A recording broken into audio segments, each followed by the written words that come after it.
Assalamualaikum warahmatullahi wabarakatuh.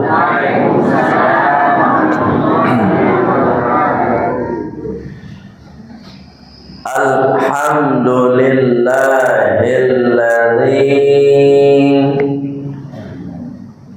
ahyana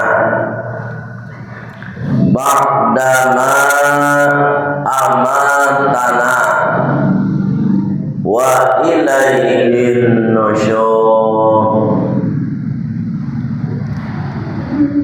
Segala puji milik Allah yang telah kembali menghidupkan kita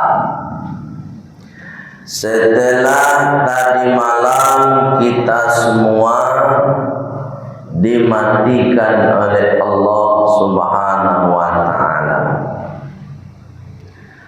Sekalipun demikian, cepat atau lambat, sekarang, nanti, besok ataupun lusa, kita semua yang hidup saat ini pasti segera menghadap Allah Subhanahu wa ta'ala. Walhamdulillahilladzi an'amana bi ni'matis shihah wal afiyah. Bersyukur pula kita kepada Allah, segala puji milik Allah yang telah memberikan nikmat sehat dan afiat. Asyhadu an la ilaha illallah wa asyhadu anna Muhammadar Rasulullah. Allahumma salli wa sallim ala Sayyidina Muhammad wa ala alihi wa sahbihi ajma'in. Amma ba'd. Allah Ta'ala fil Qur'anil Karim.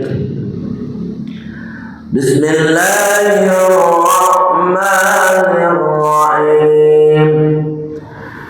Rabbi shrah li sadri wa yassir li amri wahlul 'uqdatam min lisani yafqahu qawli.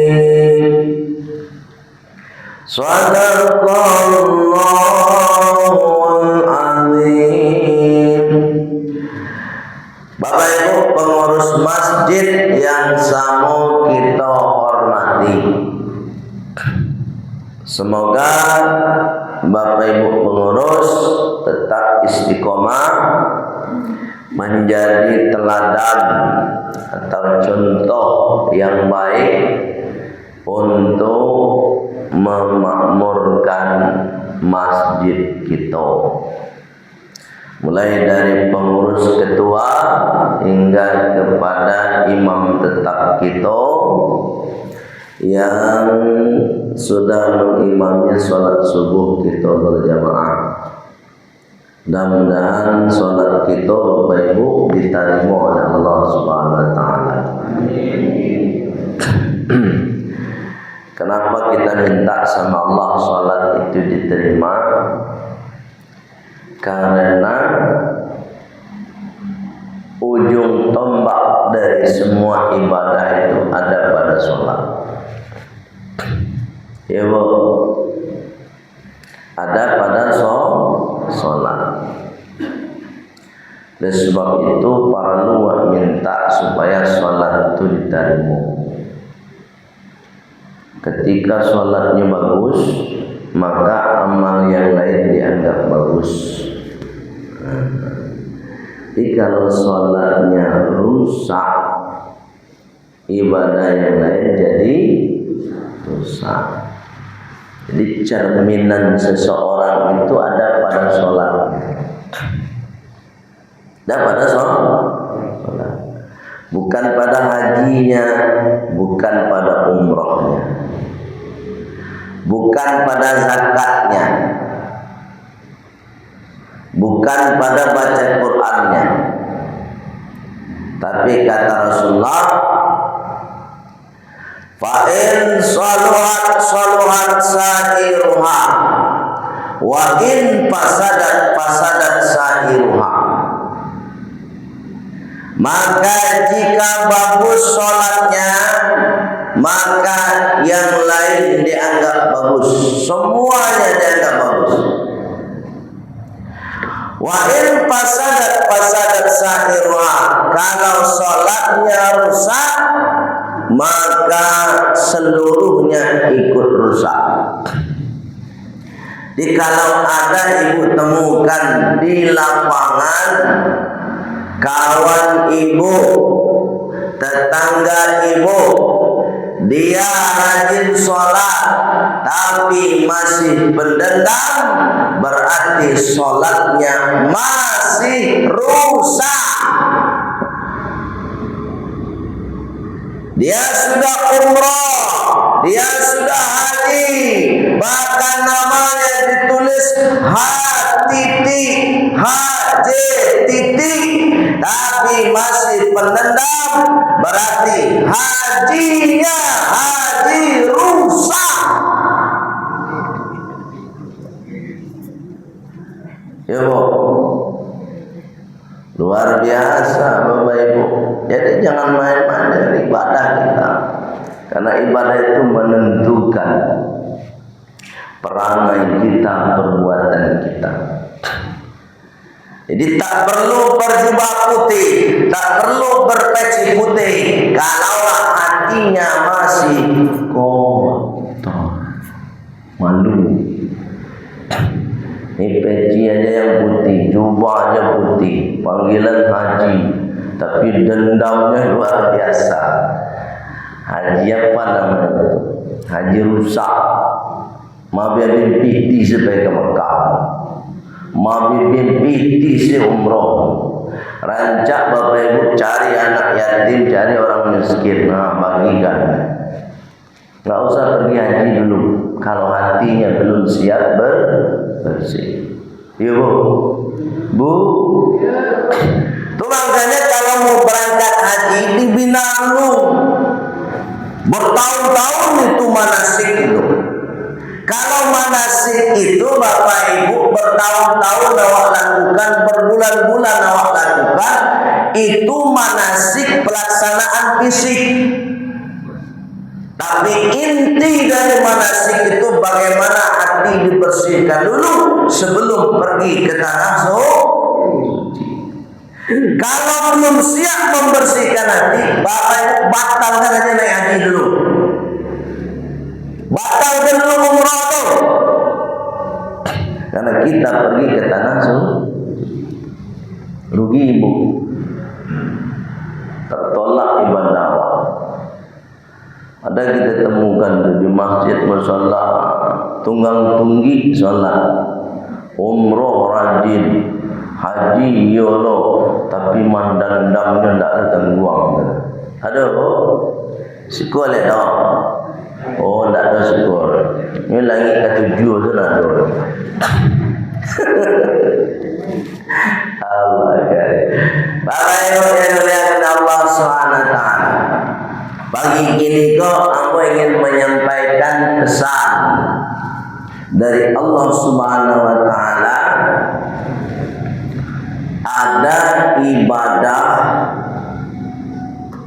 yang sudah kita lakukan, tapi ibadah kita itu dirusak oleh perbuatan kita sendiri.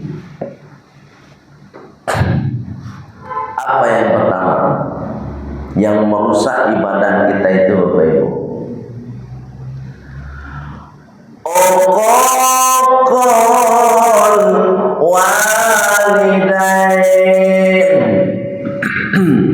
nan patamu Bapak Ibu yang merusak ibadah kita, walaupun ibadah itu sudah kita lakukan, uququl walidain,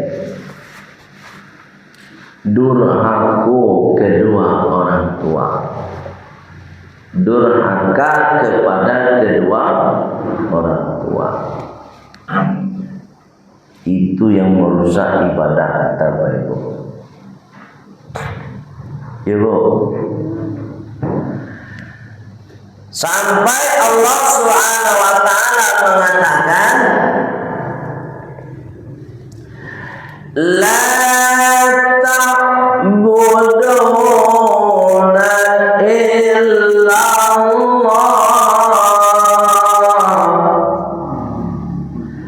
wa bil walidaini ihsana. Jangan kamu sembah kecuali Allah. Berarti ini isyarat untuk kita bahwa jangan kita beribadah kecuali niatnya semata karena Allah. Saja ibadah. Salat lillah. Ibu, Bu, salat lillah. Puasa lillah. Zakat lillah. Baca Quran, kurban, semua ibadah lillahi ta'ala. Itu makanya ketika Bapak Ibu sebelum takbir usolli fardhon subahi rak'ataini mustaqbilal qiblati ma'muman. Sebelum salat Bapak Ibu mambi ayudu nawaitul wudu'a li rabbil hadatil asghari fardhon. Ketika bayar zakat, nawaitu an akhrija zakatal fitri anni lillahi. Mau makan bismillahi dengan menyebut nama Allah lagi, kembali kepada Allah. Semua ibadah sudah kita lakukan karena Allah, tapi dirusak Bapak Ibu. Kita sendiri yang merusak. Apa yang merusak ibadah kita itu? Uququl walidain, durhaka kepada kedua orang tua. Kini banyak orang begitu, Bu. Jangan Allah boleh nyuan tak orang baik itu. Siapa yang walaupun inyo anak tiri, tapi orang tuanya sudah membesarkan dia. Walaupun itu anak adopsi, orang tuanya sudah membesarkan dia. Ketika orang tua terlibat membesarkan dia, maka wajib hukumnya berbakti kepada kedua orang tua. Itu. Jadi Pak Ibu, para lumana awak kini ko sebagai nenek punya cucu, sebagai orang tua punya anak, mendidik anak awak saja dini untuk berbakti kepada kedua orang tua. Ko indah awak negeri suatu. Sudahlah di dunia ini udah aku kawan, Allah mati dia wa indah lu doa wa. Dua kali rugi wa. Dan anak-anak yang durhaka kepada kedua orang tua, sehebat apapun ibadahnya, maka tak berguna. Benar. Kalau masih durhaka kepada kedua orang tua. Sebab lanjutan ayat itu, wa birru walidaini ihsana. Ketika kita sudah beribadah kepada Allah dengan beragam macam ibadah, maka kepada orang tua harus berbuat baik. Baik lisannya kepada kedua orang tua. Mungkin ibu-ibu, bapak sadonya pernah bersedih. Kenapa? Karena mendengar bahasa anak awak nan mencaci, nan menghina, nan merendahkan, nan membentak awak. Ya bu, pernah dibentak dia anak? Anu sebenarnya ndak. Lain ndak. Lain. Sudahlah lain ndak lah lain. Oh iya. Allah Karim. Nah ini anak-anak seperti ini perlu kita didik Ibu. Ya kan? Dia gi nasihat ndak menerima. Jangan tawuran, naknya tawuran juga. Tawuran setelah sholat Jumat lah tu.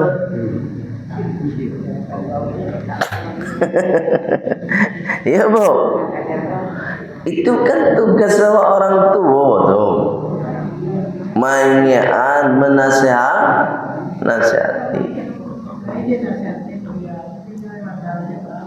Lain nasihatnya madajo, berarti nasihat awak yang kurang karen. Ya,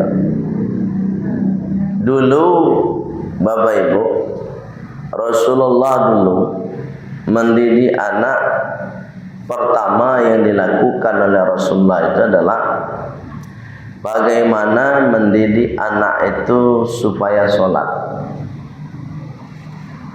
Sampai Rasulullah mengatakan ini,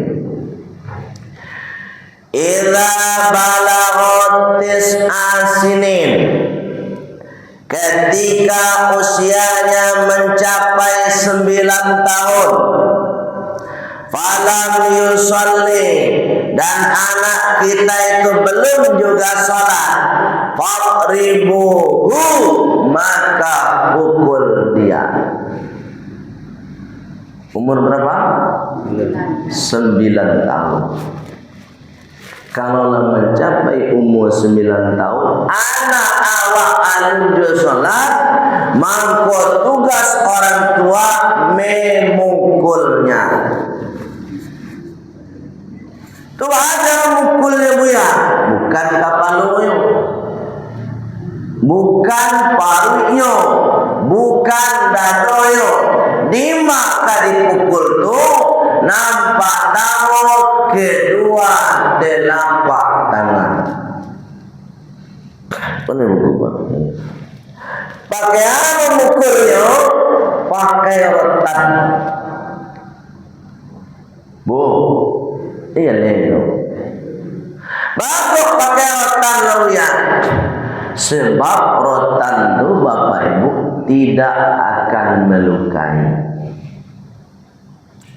Dan sakitnya pun tak bertahan lama. Itu makanya pakai rotan. Itu makanya Bapak Ibu di stadion rotan di rumah tu. Ambo saja pun stadion rotan. Ambo ambil di orang membuat apa kursi kau yang pakai rotan tu. Ambo minta mana gak 5 buah. Stadion tu di rumah. Kok macam-macam mana awak mada tu bola duit di rotan tu. Nah nak awak mah. Ya kan? Nah kemana awak disuat orang lain. Anak awak durhaka, nak kemana awak sebagai orang lain. Nah orang lain. Bu, jalan dong. Tuh, telapak tangan. Sudah telapak tangan, nang kedua telapak kaki. Itu tampek itu. Nah, dua tu tampek awak memukul. Tu makna memukul pertama, fisik. Makna memukul kedua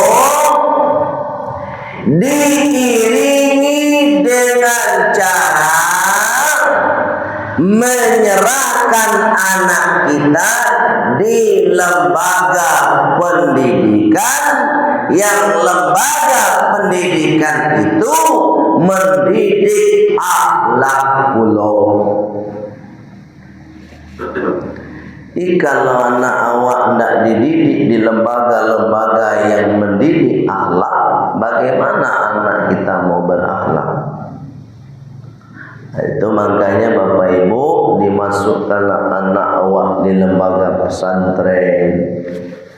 Paling tidak dimasukkan di lembaga TPQ, MDA.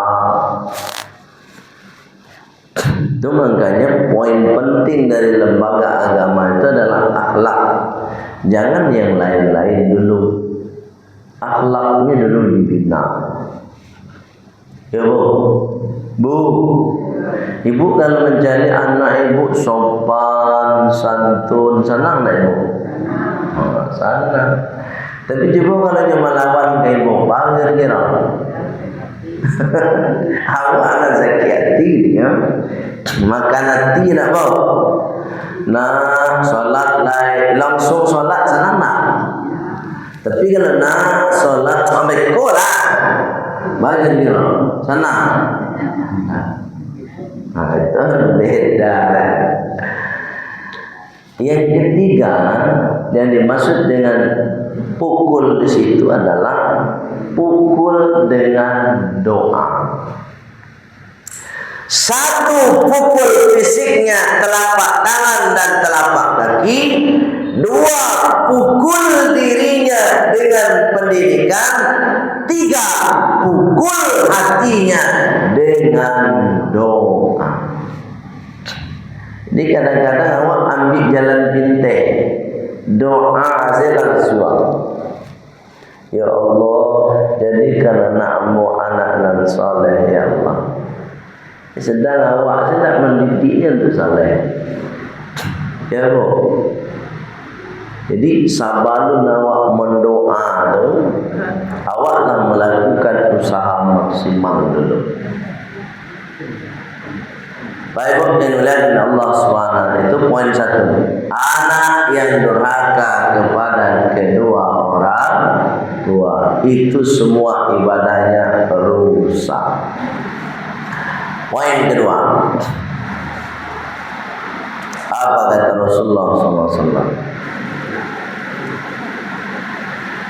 La yadkhulul jannah qati'ur rahim. Tidak akan masuk surga orang yang memutus silaturahim. Besok Bapak Ibu kita dikumpulkan di padang mahsyar. Semuanya, ambo, Bapak Ibu semua dikumpulkan di padang mahsyar. Sekarang kita masih berkumpul di padang kota, besok di akhirat di padang mahsyar. Ibu, di padang mahsyar itu semua orang berkeinginan cepat selesai dihisab langsung masuk surga. So, kumpu awak.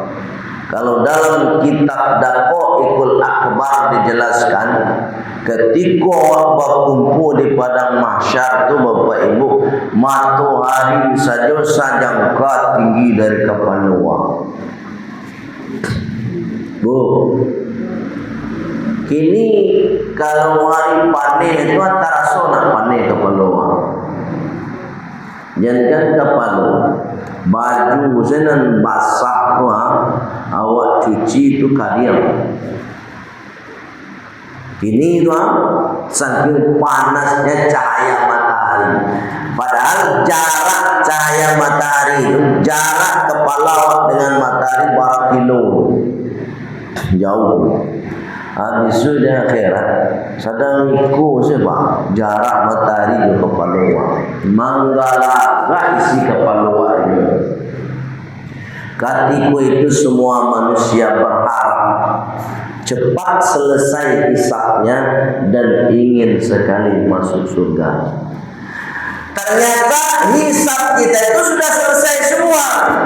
Ada satu yang menghambat kita tidak diizinkan oleh Allah untuk segera masuk surga. Apa itu? Qati'ur rahimah. Kita masih memutus silaturahim, masih ada dendam kaulah. Itu boleh mendendam. Rajin mana ibu solat, rajin mana ibu zakat, rajin mana ibu umrah dan haji. Kalau mendendam itu yang menghalangi bapak ibu masuk surga besok. Waktu mode itu bana lo bu ya, bapak ibu sadang Allah se pemaaf. Siapa pemaaf bu? Allah. Awas ya, awas ya. Makhluk Allah, ya kan? Salat kadang-kadang lalai. Puasa kadang-kadang lalai pula. Allah ku Rabbul Alamin yang memiliki alam semesta ini. Sebesar apapun kesalahan awak, Allah maafkan. Amu ibu salah muidik dari umur 18 sampai 30, tugasnya karajonya baju di se, minum se, dosa se karajo terus sampai umur 30. Umur 30 nyo taubat sampai kini, diampuni oleh Allah. Bu, alih tau. Jadi tidak ada dosa di muka bumi ko yang tidak dimaafkan oleh Allah. Itu Allah Maha Pemaaf. Nanawak kau orang bakir-kira. Kalau sempat awak tidak menjadi orang yang pemaaf, mangko bapak ibu mohon maaf cakap.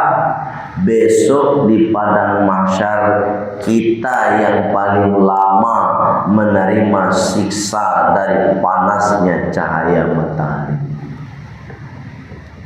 Bu, andai itu. Itu namanya dendam. Awak lah minta maaf kasihan lu. Awak wah misalnya awak A, kemudian ada si B, si A lah minta maaf lah si hatinya. Nan B ko tadi awak lah minta maaf. Nyo tetap lo ndak memaafkan awak. Mengku inyo besok di akhirat nan paling lama tidak diizinkan oleh Allah masuk surga. Nah itu ibu, bu, lihat dong itu sih kau. Lain, mau orang yang katakan. Oh, ala solat rajin nyawa saji. Dendam yolo aku no. Oh, maaf cakap sana. Kalau solat tu hubungan awak ya Allah. Kalau ya Allah tu coba sampaikan. Kalau urusan awak ya Allah mudah sangat menyelesaikannya. Tapi kalau urusan dia manusia Bapak Ibu kok nyampang meninggal awak dalam masih mendendam itu penyesalan untuk salah melamu itu. Tidak boleh itu. Itu makanya sebelum mati ya wak awarasian nanti Pak Ibu tu. Ya Bu. Salah satu cara memberasiannya sebentar lagi kita akan berhari raya Idul Adha. Ketika Bapak Ibu mendaftar sebagai peserta kurban, maka di situ kita harus siap membersihkan hati. Kenapa? Karena daging kurban yang sudah disembelih nanti akan dibagikan kepada masyarakat, termasuk orang nan dendam Jawa tadi. Daging awak makan jauh. Hanya mendendam tu awak. Ya tak kok. Itu makanya ibu ketika kurban harus bersih hati. Kau tanda bersih kelompok 1 8 kelompok 2 lain. Bu, jangan ditunggu-tunggu lu dah ke ada. Mulai sekali sih tu. Daftaran nama awak. Ibu ingin tak diampuni dosanya? Bu, ingin tak dosa ibuku barasi? Tak tu dosa awak lain, ingin tak? Pernah dulu Rasulullah memanggil Fatimah binti Muhammad. Ya Fatimah, kemari dulu. Kata Rasulullah. Menurutlah Fatimah tadi, anak Nabi Muhammad, Fatimah Az-Zahra. Mengayah, itu kalau bahasa awak lah. Mengayah membau. Kecil Nabi Muhammad. Cari doa. Hewan kurban dan kali Nabi. Kok ya? Yo, cari situ. Ketika di Nabi beko, engkau cari tu, kau saksikan. Jangan pergi ke mahkamah ya. Kecil Nabi Muhammad. Bakok model itu lola ya. Kecil Nabi Muhammad. Mulai dari tetesan darah pertama hewan kurban tadi, kan dari itu menetes darahnya itu sampai habis darahnya hewan kurban itu, mampu di situ pula mulai dosa kita dibersihkan oleh Allah Subhanahu Wa Taala. Jadi Bapak Ibu yang ikut kurban dosanya habis. Bu, lihat dong. Atau mempunyai bisu pas kali daging jawi Bapak Ibu tu, awak hadir di situ. Awak cari mana jauh ya awak tu bersama tu. Nomor berapa? Nomor kelompok 1 ya. Cari di situ jauh. Kok para lu kau foto lah dulu. Batu 7 jauh itu. Oh. Nandak boleh tu awak jadi jauhi dah boleh. Kalau bapak tu dia jadi kurban awak, dokumen lah.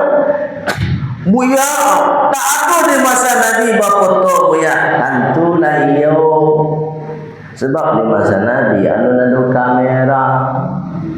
Ini jalan. Kau beda aja baru.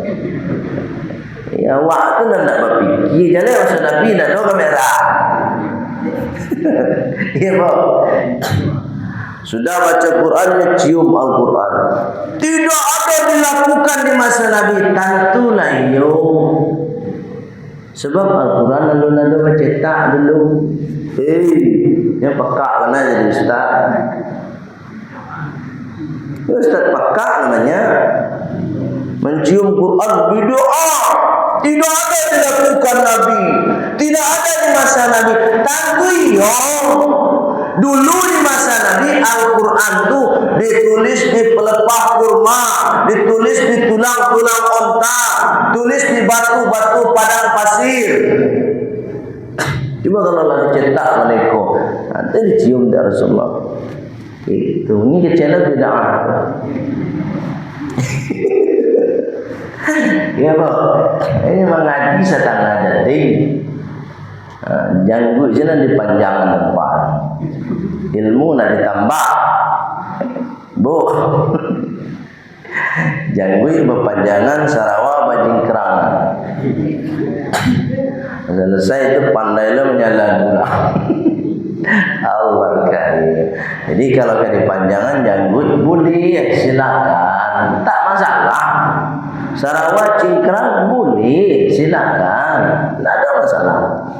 Tapi ketika mengaji ajan suku menyalan ulang bid'ah sesuatu. Bu. Yasinan bid'ah. Orang baca Yasin bid'ah. Mujunya nama baca Yasin. Kau tak sama sekali, Pak.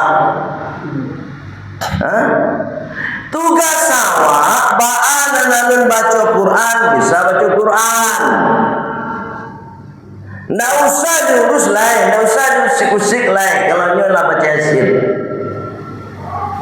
Zikir bahasamu selesai salat bid'ah. Tugas awak ba'an dan zikir itu nama zikir. Kurang lah zikirnya salahnya. Ini kecil orang zikir bahasa Monggo masuk neraka.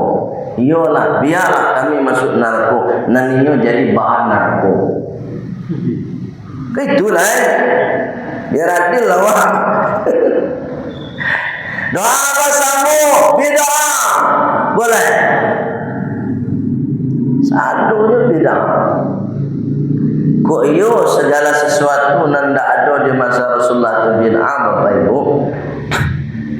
Dulu Nabi Muhammad kurban tak pakai jawi, Bapak Ibu. Nabi pakai sapi dulu.